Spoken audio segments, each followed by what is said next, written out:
বাড়িতে বানানো এই সুজি আর নারকেলের বরফিটা খেতে দারুণ টেস্টিও হয় আর এটা মুখে দিতেই মিলিয়েও যায়। আসুন রেসিপিটা দেখি। এই ভিডিওটা যদি আপনাদের ভালো লেগে থাকে তাহলে প্লিজ আমার চ্যানেলটাকে লাইক, শেয়ার আর সাবস্ক্রাইব করবেন। প্রথমে কড়াইয়ে ঘি দিয়ে সুজিটাকে ভালোভাবে ভেজে নেব। সুজিটা ভাজা হয়ে গেলে ওটাতে নারকেলের গুঁড়োটা দিয়ে আরও কিছুক্ষণ ভাজবো।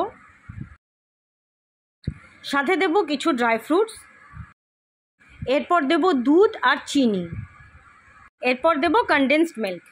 তারপর সুজিটা ঘন হওয়া পর্যন্ত ফোটাবো।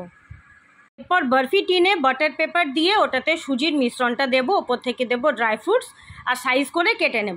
তারপর ডেকোরেট করব কাজু বাদাম আর কেসর দিয়ে।